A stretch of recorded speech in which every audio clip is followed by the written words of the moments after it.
একজন SDM officer তার বান্ধবীর বিয়েতে যাচ্ছিল। সে একজন সাধারণ মেয়ের পোশাকে ছিল, না কোনো সরকারি গাড়ি, না কোনো নিরাপত্তা, শুধু একজন সাধারণ মেয়ের মতো মোটরসাইকেল চালাচ্ছিল। যখন সে হাসনাবাদ শহরের কাছাকাছি পৌঁছালো, তখন সামনে একটি পুলিশ চৌকি চোখে পড়ল। ৩-৪ জন পুলিশকর্মী চৌকির বাইরে রাস্তায় দাঁড়িয়েছিল, আর মাঝখানে ইন্সপেক্টর প্রসেনজিৎ ইউনিফর্ম পরে দাঁড়িয়েছিল। সে মেয়েটিকে হাতে লাঠির ইশারায় থামতে বলল। মেয়েটি মোটরসাইকেলটি রাস্তা থেকে নামিয়ে একপাশে দাঁড় করিয়ে দিল। ইন্সপেক্টর কড়া গলায় জিজ্ঞাসা করল, কোথায় যাচ্ছ? মেয়েটি খুব শান্তভাবে উত্তর দিল, বান্ধবীর বিয়ে আছে, সেখানে যাচ্ছি। ইন্সপেক্টর প্রসেনজিৎ তাকে মাথা থেকে পা পর্যন্ত দেখল। মেয়েটি ছিল 28 বছর বয়সী একজন সুন্দরী মহিলা, যার নাম ছিল বর্ণালী সিং। তারপর হাসতে হাসতে বলল, আচ্ছা, বান্ধবীর বিয়েতে খাওয়া দাওয়া করতে যাচ্ছ, কিন্তু হেলমেট তোমার বাপ পরবে, কেন পরনি? আর এই মোটরসাইকেলটাও খুব জোরে চালাচ্ছিলে, চলো এখন চালান দিতে হবে। ইন্সপেক্টর প্রসেনজিৎ চালানের প্যাড বের করতে করতে বলল। বর্ণালী বুঝে গিয়েছিল যে তার নিয়ত খারাপ হয়ে গেছে এবং এটা একটা ছুতো। সে বলল, স্যার, আমি কোনো আইন ভাঙিনি। ও ম্যাডাম, আমাদের আইন শেখানোর চেষ্টা করো না। সে পাশে দাঁড়ালো একজন কনস্টেবলের দিকে তাকালো এবং তারপর বর্ণালীর দিকে তাকিয়ে বলল, একে শিক্ষা দিতে হবে। হঠাৎ ইন্সপেক্টর জোরে একটা চড় মারল বর্ণালীর গালে। খুব প্রশ্ন করছিস? পুলিশ যখন কিছু বলে তখন চুপচাপ মেনে নেওয়া উচিত। বর্ণালীর মাথা এক মুহূর্তের জন্য ঘুরে গেল, কিন্তু সে নিজেকে সামলে নিল। তার চোখে রাগ স্পষ্ট ফুটে উঠছিল। চৌকির ইনচার্জ ইন্সপেক্টর হাসতে হাসতে বলল, এখনো এর মধ্যে অহংকার বাকি আছে? এমন কতজনকে ঠিক করে দিয়েছি, ভালোভাবে শেখাতে হবে। একজন কনস্টেবল এগিয়ে এলো এবং বলল, স্যার, এটাকে থানায় নিয়ে চলুন, সেখানে ঠিকঠাকের সেবা করব, তখন বুঝবে পুলিশের সঙ্গে কিভাবে কথা বলতে হয়। একজন কনস্টেবল বর্ণালীর বাহু ধরে টেনে বলল, চল গাড়িতে বস। বর্ণালী ঝটকা দিয়ে হাত ছাড়িয়ে রাগী গলায় বলল, হাত লাগানোর চেষ্টা করো না, নয়তো পরিণতি ভালো হবে না। ইন্সপেক্টরের রাগ আরও বেড়ে গেল। সে একজন কনস্টেবলকে বলল, এর অহংকার দেখো। একজন কনস্টেবল এগিয়ে এসে বর্ণালী সেনের চুল টেনে ধরল এবং জোর করে টেনে নিয়ে যাওয়ার চেষ্টা করল। বর্ণালী ব্যাপায় কোকিয়ে উঠল, কিন্তু তখনও পর্যন্ত সে নিজের পরিচয় কিছুই বলেনি। সে দেখতে চাইছিল এরা আর কতটা নিচে নামতে পারে। তখন একজন পুলিশ রাগে তার মোটরসাইকেলে লাঠি দিয়ে মারল এবং বড়বড় করে বলল, বড় সাধু সাজছে, এখন তোরে খেলনা বানিয়ে খেলবো। বর্ণালী সিং ভালোভাবেই বুঝে গিয়েছিল যে এখন তার সঙ্গে কি হতে চলেছে এবং এরা কতটা নিচে নামতে পারে। ইন্সপেক্টরের চোখে রাগ ছিল। সে জোরে চিৎকার করে বলল, তোর মতো অনেক বুদ্ধিমান দেখেছি, পুলিশের সঙ্গে বাগাবাড়ি করবে? আজ মজা দেখাবো, চল ওকে থানায় নিয়ে যাও, সেখানে বোঝাবো। এই সময় বর্ণালী সিং তখনও চুপ ছিল। সে তার পরিচয় প্রকাশ করার কোনো ইচ্ছে দেখায়নি। সে দেখতে চাইছিল এরা প্রশাসনকে কতটা বদনাম করতে পারে, এরা কতটা অত্যাচার করতে পারে। ইন্সপেক্টর প্রসেনজিৎ এখন বিরক্ত হয়ে গিয়েছিল। তার সামনে এমন একজন মহিলা দাঁড়িয়েছিল যা নরম সুন্দর গালে চড় পড়েছিল, যার চুল টেনে ধরা হয়েছিল, যাকে জোর করে বাহু ধরে রাস্তায় টেনে নিয়ে যাওয়া হয়েছিল। কিন্তু সে তখনও মূর্তির মতো নীরব দাঁড়িয়েছিল, না কোনো চিৎকার, না কোনো কান্না। ইন্সপেক্টর প্রসেনজিৎ ভেবেছিল থানায় বসে চিন্তা করবে এই জেদি মহিলার কি চিকিৎসা করা যায়।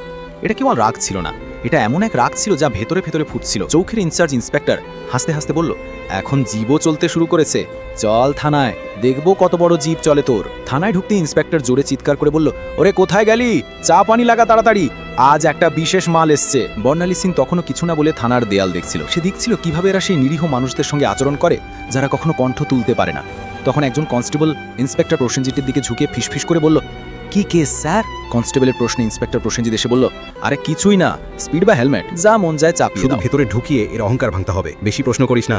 বর্ণালী সব শুনছিল, কিন্তু তার চোখ তখনও কিছু বলতে চাইছিল না, যেন সে চাইছিল পুলিশের এই পতনের গল্প তাদের নিজের মুখ থেকে বেরিয়ে আসো। তখন ইন্সপেক্টর চেয়ারে বসলো, হাতে কলম নিয়ে টেবিলে ঘোরাতে লাগলো। তারপর বর্ণালীর দিকে তাকিয়ে বলল, নাম বল, কোথায় থাকিস, কার ঘরের মেয়ে? বর্ণালী চুপ রইল। ইন্সপেক্টর আবার প্রশ্ন করলো, শুনতে পাসনি? নাম কি তোর? কিন্তু বর্ণালীর নীরবতা তখনও পাথরের দেয়ালের মতো। তখন ইন্সপেক্টর টেবিলে এমন জোরে হাত মারল যে শব্দটা পুরো থানায় গুঞ্জে উঠল এবং রাগে চিৎকার করে বলল, শুনতে পাস না? নাম বল তাড়াতাড়ি। বর্ণালী মুখ ঘুরিয়ে উত্তর দিল, জি, সুমিতা শর্মা। ইন্সপেক্টর তার মুখের দিকে তাকিয়ে হেসে বলল, বড় বুদ্ধিমান মেয়ে, তুই মিথ্যে বলতে অভিজ্ঞতা আছে, কিন্তু মনে রাখিস বেশি চালাকি করলে খুব ভারী করবে, একটাও ভুল করলে পস্তানোর সময়ও পাবি না। বর্ণালী সিংকে জোর করে সেই পচা লকআপে ঢুকিয়ে দেওয়া হলো, যেখানে আগে থেকে দুজন কয়েদি বসেছিল। তাদের মধ্যে একজন বর্ণালীর দিকে তাকিয়ে বলল, বোন, তুই কি অপরাধ করেছিস? বর্ণালী হালকা হাসি দিল, কিন্তু কিছু বলল না। এখন সে শুধু দেখছিল এই পুরো সিস্টেমটা কতটা পচে গেছে। যদি একজন এসডিওকে এভাবে বিনা কারণে ভেতরে ঢোকানো যায়, তাহলে সাধারণ মানুষের অবস্থা কল্পনা করা কঠিন নয়। বর্ণালী এখন সেই কুঠুরির কোণে বসেছিল, সব দেখছিল, শুনছিল এবং প্রতিটি কাজ বুঝছিল। ইন্সপেক্টর প্রসেনজিৎ একটা মিথ্যে রিপোর্ট তৈরি করলো এবং বলল, এর ওপর চুরি আর ব্ল্যাকমেলিংয়ের কেস চাপাও। ফাইলের উপর হাত মেরে বলল, চলো তাড়াতাড়ি। একজন কনস্টেবল জিজ্ঞাসা করল, কিন্তু স্যার, প্রমাণ ছাড়া? ইন্সপেক্টর হেসে বলল, এই থানায় প্রমাণ চেয়ে আনা হয় না, প্রমাণ বানানো হয়। কিছুক্ষণ পর একজন কনস্টেবল এসে বর্ণালীর কাঁধে জোরে হাত মারল। ইন্সপেক্টর হাত তুলতেই তখন দরজায় একটা কড়া গলা শোনা গেল, থামো। সবাই মুড়িয়ে দেখল দরজার সিনিয়র ইন্সপেক্টর সঞ্জয় বর্ণা দাঁড়িয়ে। তার খ্যাতি অন্যদের থেকে কিছুটা ভালো ছিল। সে ভেতরে তাকিয়ে মহিলার অবস্থা দেখে তার কপালে ভাঁজ পড়ল। জিজ্ঞাসা করল, এসব কি হচ্ছে? প্রসেনজিৎ হাসল এবং বলল, কিছু না স্যার, একটা রাস্তার মায়ে বেশি বুদ্ধি দেখাচ্ছিল, শিক্ষা দিচ্ছি। সঞ্জয় বর্ণালীকে ভালো করে দেখল। তার আচরণ সাধারণ মহিলার মতো মনে হচ্ছিল না। জিজ্ঞাসা করল, এর অপরাধ কি? প্রসেনজিৎ ঘাবড়ে গেল, বলল, স্যার, চেকিংয়ে অসভ্যতা করেছিল, সঞ্জয়ের কিছু সন্দেহ সে হলো। বর্ণালীকে জিজ্ঞাসা করলো, তোমার নাম কি? বর্ণালী চুপ রইল। প্রসেনজিৎ হেসে বলল, স্যার এ তো নামও বলছে না। সঞ্জয় এখন পুরোপুরি সতর্ক হয়ে গেল। সে কনস্টেবলকে আদেশ দিল, একে একা কোঠরিতে রাখো। প্রসেনজিৎ অবাক হয়ে গেল।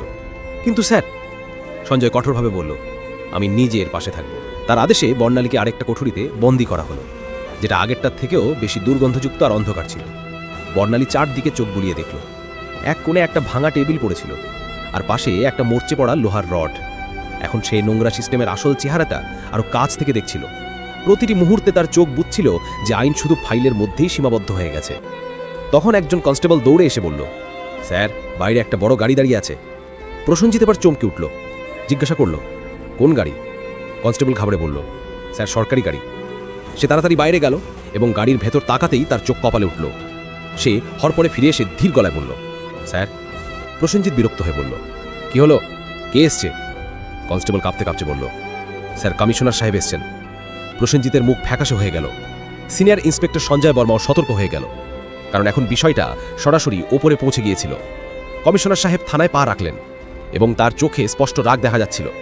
তিনি প্রসেনজিতের দিকে তাকিয়ে কড়া গলায় জিজ্ঞাসা করলেন, ইন্সপেক্টর প্রসেনজিৎ, এখানে কি তামাশা চলছে? প্রসেনজিৎ ঘাবড়ে বলল, কিছুই না স্যার, শুধু একটা ছোট কেস। কমিশনার সাহেব টেবিল থেকে ফাইল তুলে নিয়ে মনোযোগ দিয়ে পড়লেন। তার কপালে ভাঁজ পড়ল। তারপর তিনি কঠিতে উকি দিয়ে বললেন, এ কে? স্যার এই মহিলার বিরুদ্ধে 420 আর প্রতারণার কেস আছে। কমিশনার সাহেব জিজ্ঞাসা করলেন, তোমার কাছে প্রমাণ আছে?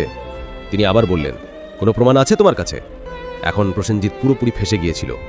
কমিশনার সাহেব মহিলার দিকে সরাসরি প্রশ্ন করলেন, তোমার নাম কি? এবং প্রথমবারের মতো বর্ণালী সিং হালকা হাসি দিয়ে বলল, এসডিও বর্ণালী সিং।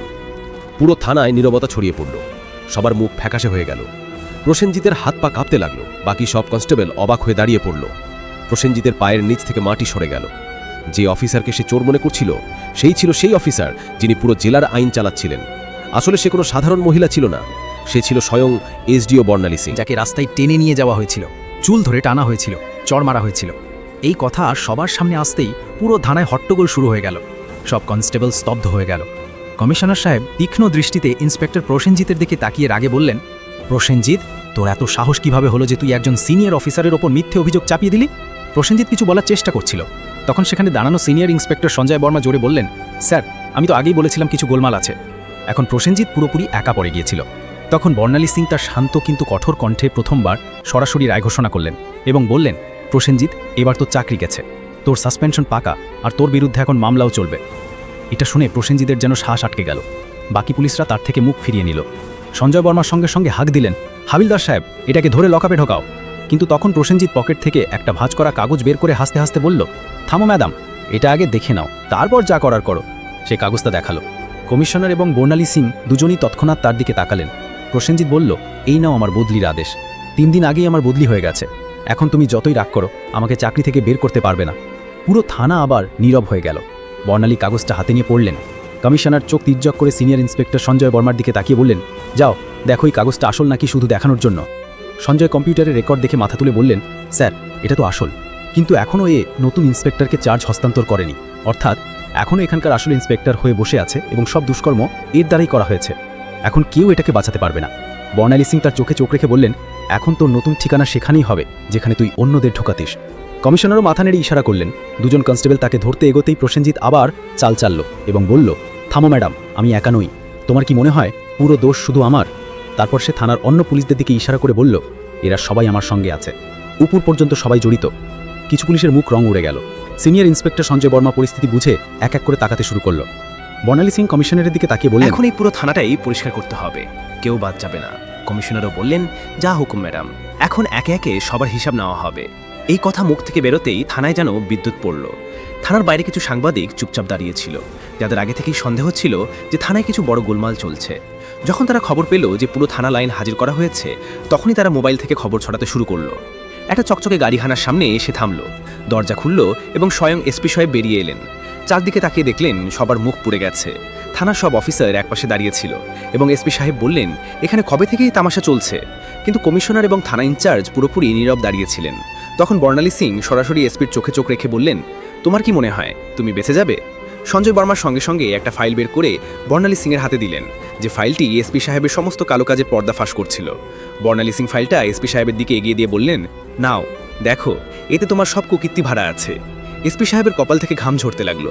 কমিশনার বিনা দেরিতে উচ্চস্বরে আদেশ দিলেন, ধরো ওকে, আর এক্ষুনি আরই গ্রেফতার করো। পুরো থানা হতবাক হয়ে গেল। এত বড় অফিসারকে কেউ প্রথমবারের মতো এইভাবে প্রকাশ্যে চ্যালেঞ্জ করেছিল। এসপি গ্রেফতারের সঙ্গে সঙ্গে পুরো জেলায় ঝড় উঠল। বিষয়টা দিল্লি পর্যন্ত পৌঁছে গেল। মুখ্যমন্ত্রী পর্যন্ত খবর পৌঁছালো এবং সেখান থেকে সরাসরি আদেশ এলো, জেলায় যত অফিসার মিলে গোলমাল করেছে তাদের সবাইকে ধরে ভেতরে ঢোকাও। পরে 2 দিনের মধ্যে পুরো জেলা থেকে 40টার বেশি পুলিশ অফিসার, 10টার বেশি বড় অফিসার এবং কিছু রাজনৈতিক নেতা গ্রেফতার হয়ে গেল। পুরো হাসানবাদ জেলার হাওয়া বদলে গেল। এখন চারদিকে শুধু একটাই আলোচনা ছিল, এসডিও বর্ণালী সিংয়ের সততা এবং সাহস, যিনি পুরো পচা সিস্টেমটাকে নাড়িয়ে দিয়েছিলেন। এখন প্রশাসনে একটা নতুন গতি ছিল, একটা নতুন চিন্তা ছিল এবং সবচেয়ে বড় কথা একটা ভয় ছিল যে এখন কেউ বাঁচতে পারবে না। বর্ণালী সিংয়ের কাজ শেষ হয়েছিল। তিনি দেখিয়ে দিয়েছিলেন যে যদি মনের ভেতর থেকে নিয়ত পরিষ্কার থাকে তাহলে পুরো দেশও সংশোধন করা যায়। ভিডিওটা শেষ পর্যন্ত দেখে থাকলে প্লিজ একটা লাইক ও সাবস্ক্রাইব করে পাশে থেকো।